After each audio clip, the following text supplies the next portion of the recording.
What's up, YouTube? This is Super Saiyan Swagger 15.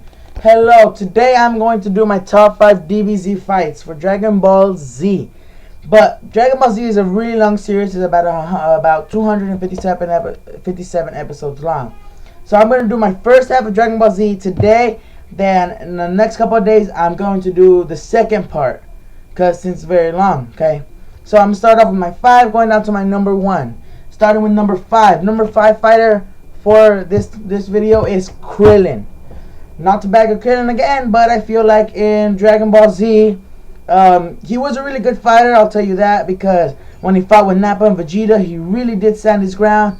When he fought against Frieza and Frieza's henchmen, he stood his ground again. He's really good, but I feel like if probably they would have given Krillin a little bit more power, probably a little bit more training time, he would have been a lot better in fighting. He's when he fought with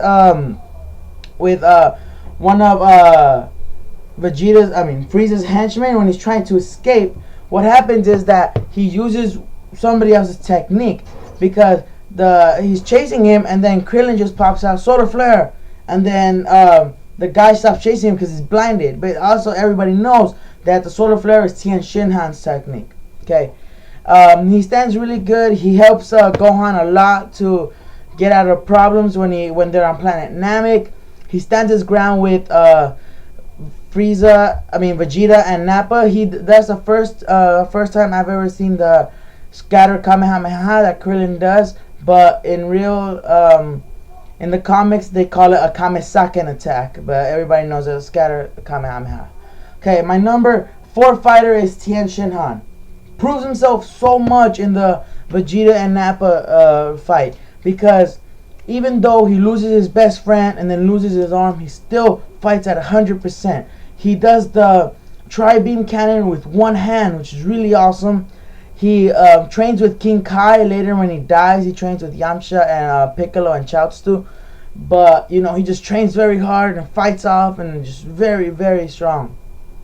I think that, in my opinion, that Tien Shinhan is one of those fighters that no matter how weak he feels or how strong he knows he is, he just keeps training. Just like Goku. Goku keeps training to improve his skills. He learns after every fight. He figures out new techniques, learns everything. He's really, really awesome. I think Tien Shinhan is one of the greatest characters that DBZ has to offer. My number 3 fighter is Gohan. Gohan is very special in DBZ because the angrier he gets, he unlocks his inner powers, which is really awesome, because when he's fighting with Frieza, Frieza turns into his second form with like the big buff dude with the horns and just beats him up. Because Gohan gets really mad and just destroys him, just kicks his ass. But then Frieza again transforms into even stronger. Then Gohan tries to stand up to him, but he just can't. And then earlier when he's fighting with Nappa and Vegeta, he stands up to Nappa for killing Piccolo. He gets so mad, he does the Maseko for the first time and just stands up to him with a big load of power. But Nappa dodges it and then knocks him out, which is really sad, because everybody thinks, oh, Gohan's gonna defeat him. Oh, Gohan's gonna be strong. But then he's not strong enough at that point. But he is a really good fighter at that point. He really stands his ground. But it was his first battle. He didn't know what to do. He gets really nervous in that battle. If everybody sees, he's really nervous when they form a plan to attack Nappa, so he doesn't know what to do. And then Piccolo goes, gets mad at him, but he's just trying to unlock his power later, which he does. Okay, so moving on to my number 2 fighter. My number 2 fighter is Piccolo. Piccolo Jr., the one and only. Piccolo in this half of the series teams up with Goku to defeat Raditz when Raditz comes to the planet and captures Gohan. Then when they defeat him, unfortunately, Piccolo kills Raditz and Goku in the process, because that's the only way that they were going to kill Raditz. So Gohan is taken under Piccolo's wing, because Piccolo thinks that Gohan has the strength to defeat the Saiyans that are coming. So he trains Gohan in a weird method. He puts him in the middle of the earth, in the middle of nowhere, be like, just train, just figure out how to get home, and then just leaves him alone to fend for himself. And then the more he tries to come back home, he gets stronger. He feels more agile and more confident in himself, and just feels better in what he's doing. Then later, when he's fighting the Saiyans, he this is his first fight, so he's really nervous. He doesn't know what to do, and then Piccolo just comes at him and says, "You better do this right, or else whatever, right?" And then Piccolo just stands up to Nappa and Vegeta with his full strength, and just really awesome. And then Piccolo goes to planet Namek to defeat Frieza. Piccolo fuses with Nail. Nail is one of the Namekians that Frieza killed.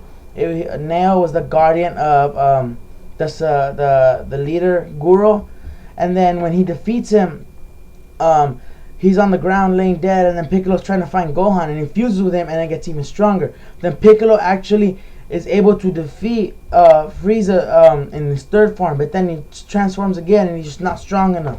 That's when Goku comes into the picture. Hey, my number one fighter, everybody loves him, the one and only main character, Goku.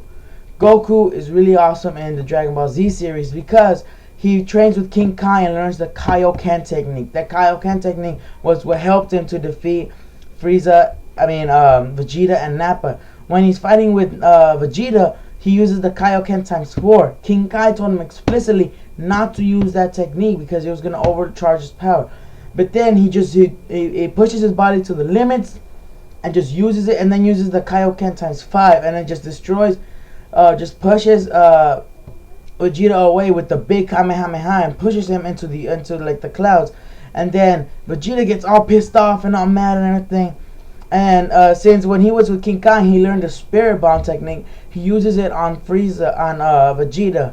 I'm getting confused with the two names here. He uses it on Vegeta, and then uses that technique to defeat him. And then when he's on planet Namek, he defeats Frieza. Except that the way the fight goes is really sad because Goku gives some of his energy to Frieza. Do what you want with this energy, survive or try to kill me. And then Frieza just returns that favor and just actually tries to kill him. And then he's trying to escape from the planet, and this is when everybody's like, "Oh my God, did he escape? Did he escape?"